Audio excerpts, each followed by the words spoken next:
Hello नमस्कार, welcome to Gargi news India. मैं आस्था शर्मा। मैं इस्तीफा नहीं दूंगी।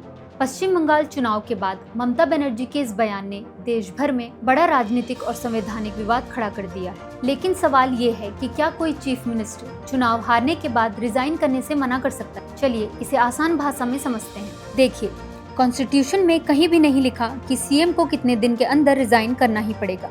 ये ज्यादातर एक डेमोक्रेटिक कन्वेंशन होता है, लेकिन इसका मतलब ये भी नहीं है कि कोई सीएम इंडेफिनेटली पावर में रह सकता है। आइए समझते हैं इसका पूरा प्रोसेस। चुनाव के बाद नए विधायक यानी एमएलएस चुने जाते हैं। फिर संविधान के आर्टिकल 188 के तहत सभी विधायक विधानसभा में शपथ लेते हैं।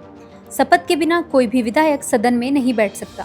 इसके बाद जिस पार्टी के पास बहुमत होता है वह अपना नेता चुनती है।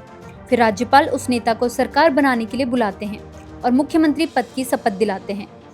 और जैसे ही नया मुख्यमंत्री शपथ लेता है, पुरानी सरकार अपने आप समाप्त हो जाती है। यानी अगर कोई मौजूदा मुख्यमंत्री इस्तीफा देने से मना भी करे, तब भी वो हमेशा सत्ता में नहीं रह सकता, क्योंकि लोकतंत्र में अंतिम फैसला बहुमत का होता है। ममता बनर्जी ने दावा किया कि उनकी पार्टी नैतिक रूप से चुनाव जीती है और उन्होंने चुनाव नतीजों पर सवाल उठाए। लेकिन लोकतंत्र में जनता के फैसले और संवैधानिक संस्थाओं पर बार बार सवाल उठाना भी सही नहीं माना जाता।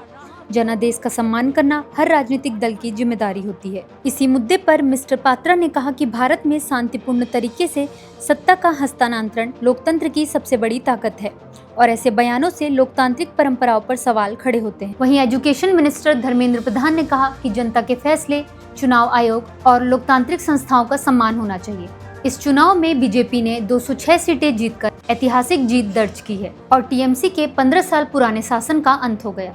अब सबसे बड़ा सवाल, बंगाल का अगला मुख्यमंत्री कौन होगा? अपनी राय कमेंट्स में जरूर बताइए। Till then stay tuned.